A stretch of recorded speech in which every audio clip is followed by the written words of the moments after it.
It's your main man coming back here. We're going to show you the deck that we played in Two-Headed Giant. A couple of the original cards aren't here because they came out of the pool of my partner, Chris.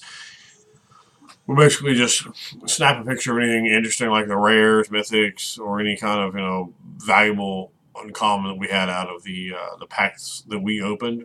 And you open up 6 packs of your own, and then like the commons or whatever. I mean, that's whatever happens to them. A lot of times the commons or uncommons that even maybe they may be nice. Someone's walking around the store that we know, and they're trying to at the pre-release they're trying to get their full play set of whatever.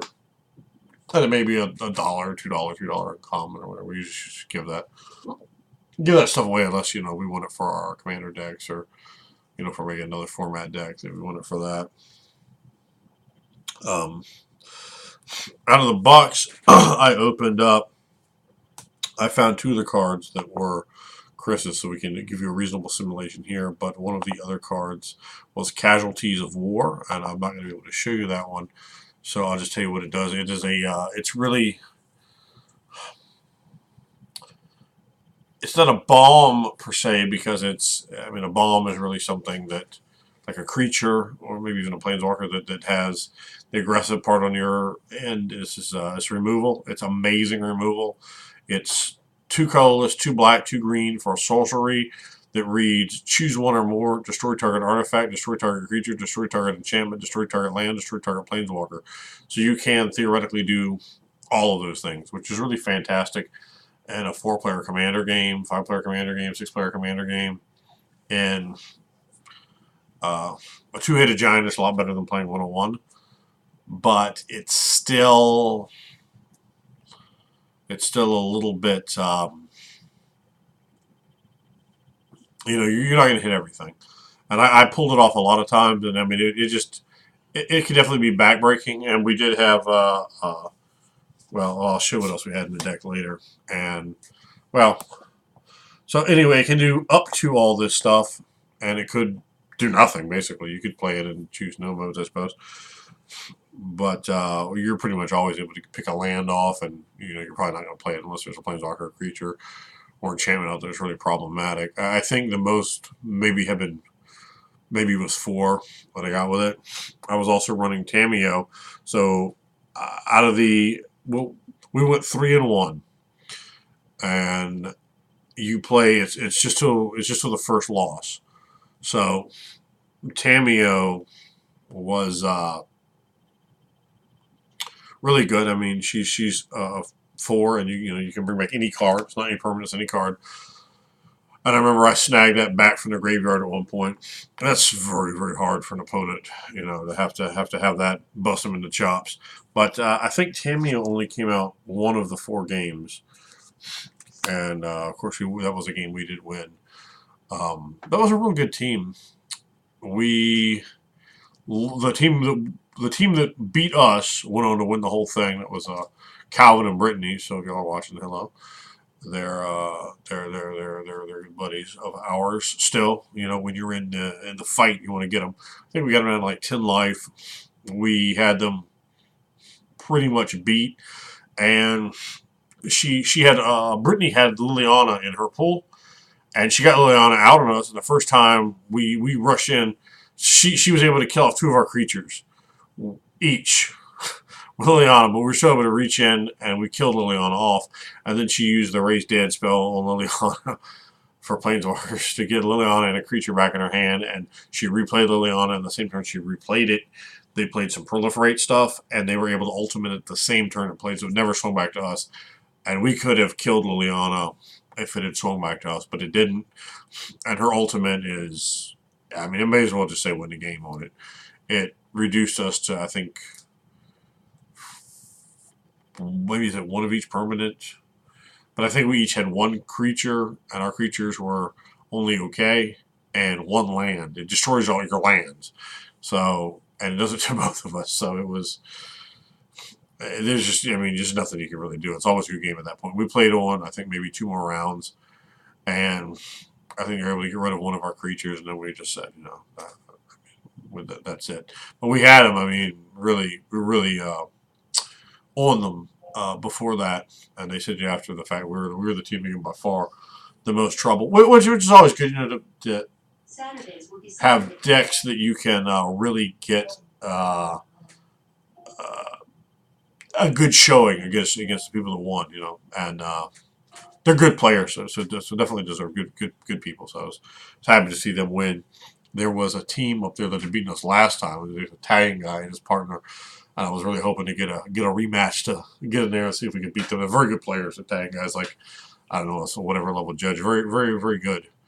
And he's Italian, so he says things that, like, I don't think he means to, but like if English isn't your first language, sometimes you'll say things that can be taken very rude, and that stuff often really cracks me up. So I was hoping to get to play against them. I talked to them a bit up there. They're not nice people, so I quite enjoy them. Um, and I think my man Larry out there, he of course did the dastardly deed and shuffled up the play order to make sure he dodged us for the second time in a row. Larry, you're out there. You yourself know you're a coward. You know when you face your main man and his partner, the bone whipping crew. We're going deep to the marrow on you, son. Lair Bear, you're going to be dealt with. You're going to get dealt with? You see, even the Grubsome knows. When we come to town, it will be us. We'll be the ones to destroy you. And there's really nothing we're going to say about that. Working on my Teddy Hart impersonation there. One of Grubby's favorite wrestlers. Yep. Ted Hart. We had the Dread Horde invasion, but it was funny because Larry, and I really like the guy, but I don't know if you ever have someone that'll talk jank to you, but they're just terrible at it, like just terrible. And it all started when he was trying to pump up like tournaments ago. He's like, yeah, I got the best partner, and he's talking about his partner, and I'm on one side of the shop, and y'all know I'm loud as a mug. And my buddy Chris is the other side of the shop, and I'm like, no, Larry! I'm just jumping in his business. He's like talking to me, talking to somebody else. I'm like, no, Larry, you're wrong. I said, no, Larry, I'm not your partner. I'm Chris's partner. And then Chris is like, yeah, I'm not playing as your partner, Larry. And then we're both like, it's like we're the best player to have as a partner, right? And he's like, and Larry stutters, so that makes it all the more entertaining. Not that he's stuttering, but that it takes him time to express it, and we're there, and we're like hitting the mysterious surround sound, and it was really funny. So as soon as I peel my car and I'm driving in, I got the window down and I'm driving in to the store. And there are a bunch of guys outside of Larry's. One of them, he just starts trying to come out the mouth, out the gate, rip, like he's going to try to face me in the tournament and challenge me and haunt me. Larry, when you face me, the only thing you're going to haunt is them daisies that you're pushing up, boy. You understand what I'm saying to you? You will. That's right. It's stereo surround. So he... And it's just funny as hell. My other boy Jordan sitting there, and he's just laughing his ass off because Larry's. And I'm driving in. I got my hand out the window, and I'm driving in, and I'm talking jank as I'm pulling into this spot. And before we even pull into the spot, I'm talking jank, and I'm slow rolling in that spot, just talking all the good jank right to him. I get up, I'm picking my stuff up, never stop, never cut off the spigot, and I'm just laying it out on him, just whack, whack, whack, whack. And his partner is there, and it's funny because they're like Larry's real tall, and this other guy's like he's just a real short guy,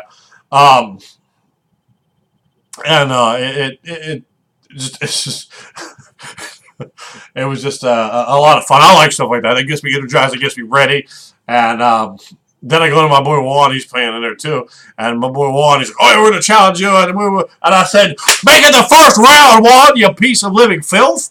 We're going to destroy you.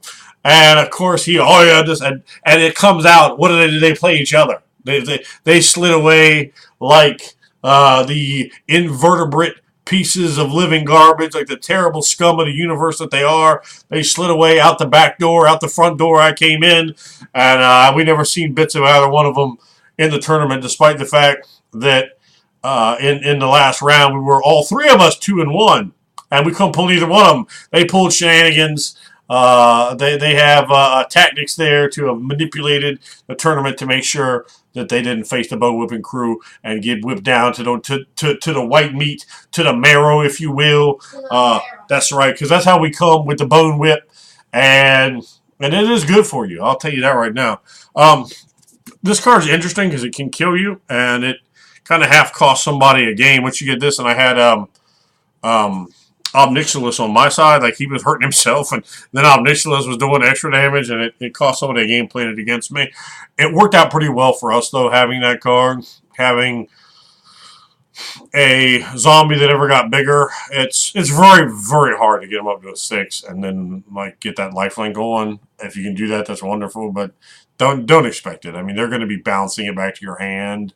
They're going to be killing it. Once a zombie gets up there, the good thing about it is it pulls a lot of cards from them. It will pull some of their removal. It will pull some of their bounce. And every card you can eat up with a card like this that's not actually taking the card. All it's doing is taking the token. That itself is card advantage. Although this is making you lose some life. So I'm going to try this out in my zombie commander deck, I think. But I think it's... I don't really like to try to compare it to Bitter Blossom because I think it's a vastly inferior card. I think it may have its own spot there. The fact that it gives zombie tokens with power 6 or greater. That would be any zombie token. Not that my deck is well skilled at getting like a 2/2 zombie token up there, but you know, all the same, we'll try that out. So those were the 3 cards that these actual cards I don't have. Here's the rest of the deck. We got the lilac sleeves.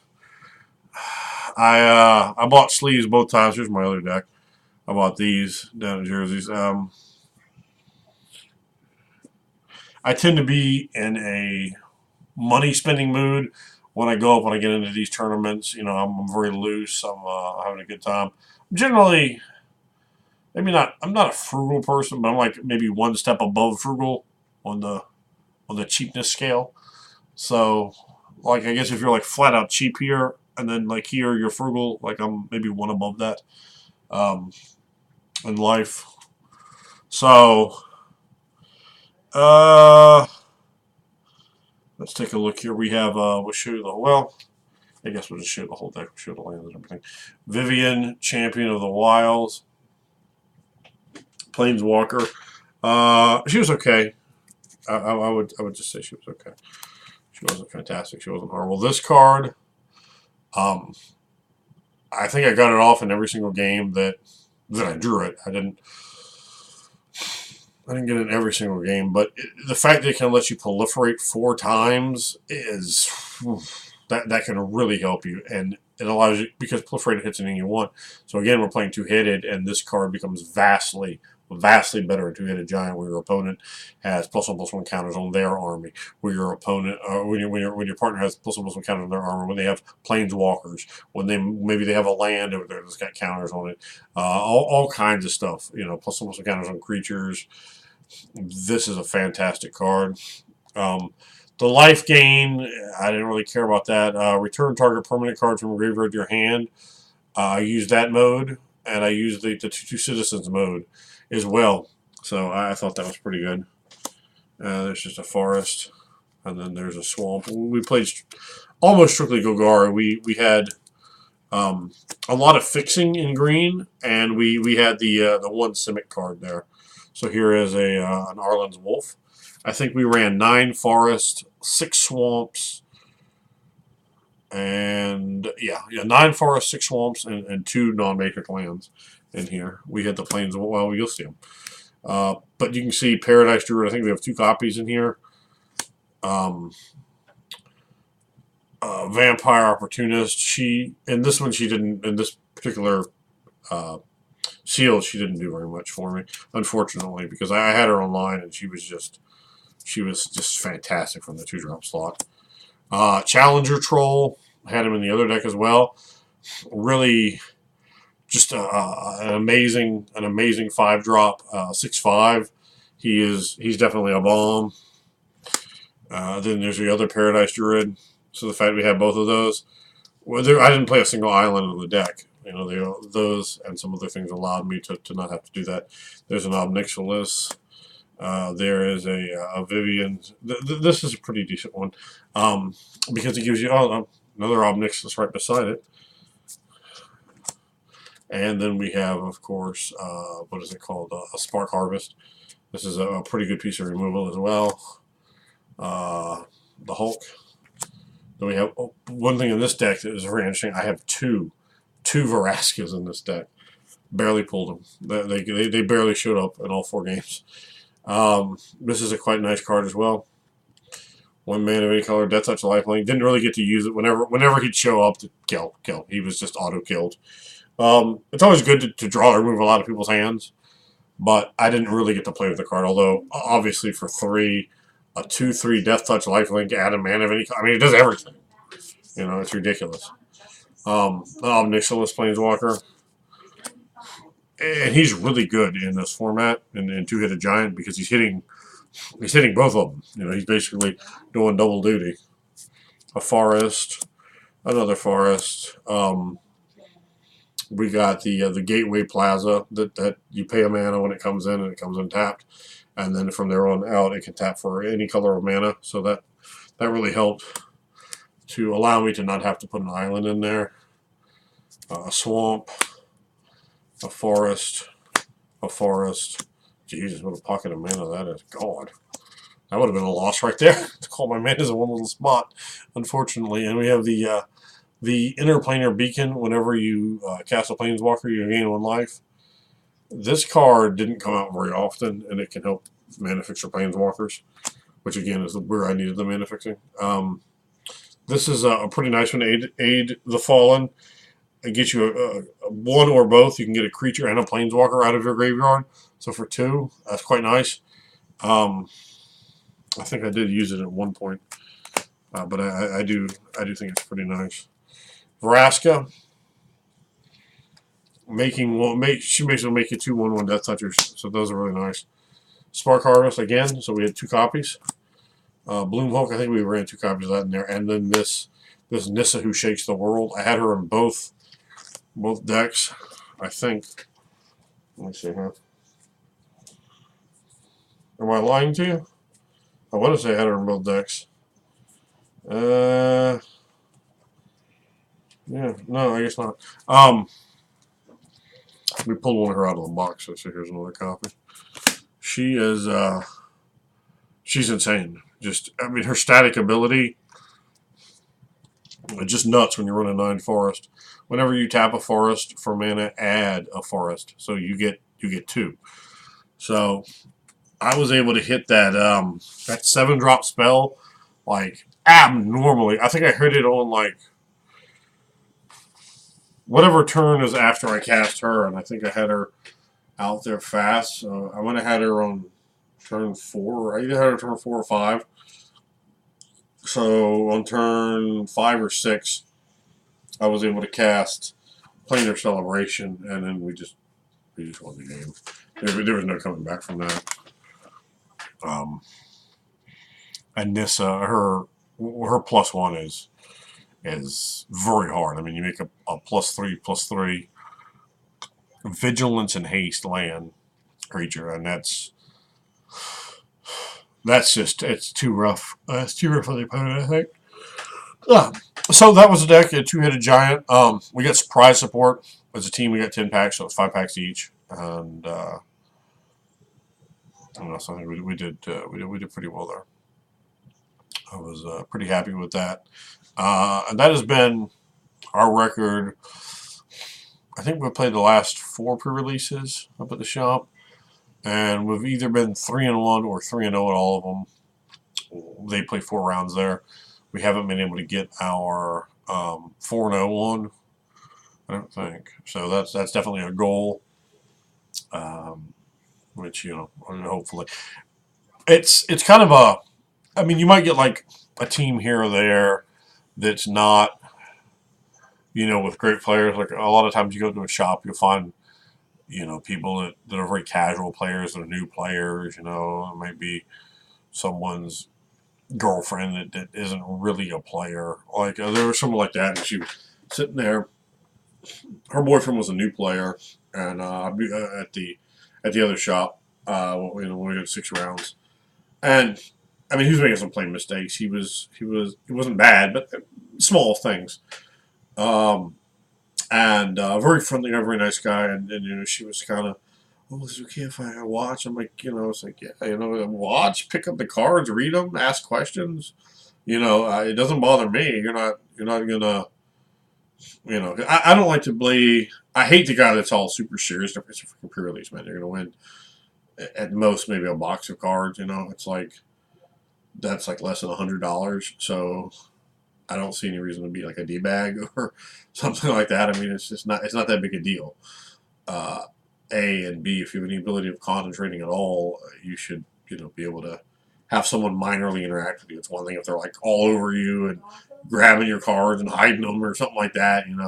Damaging your stuff, yelling in your ear, but someone kind of respectfully asking questions here because they want to learn, they want to maybe play next time is good.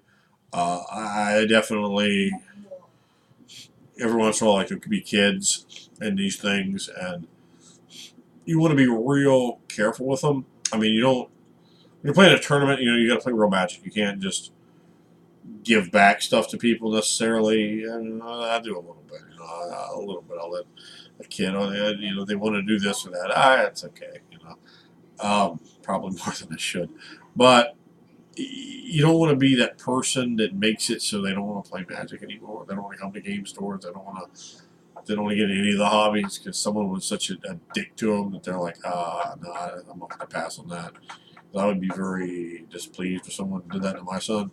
Um, so I definitely try to keep that in mind, and I think something for anyone that goes up to releases when you're handling these people, man, just be fun. Just be fun to play, and uh, that's kind of or an attitude I try to bring. Just be jolly and happy-go-lucky, and trying to have a good time. Shaking hands with people, talking. Oh, what's your name? Okay, trying to remember people's names, and oh, you play Commander? We play down here this day or whatever. Trying to invite people out, trying to get more people and have a good time.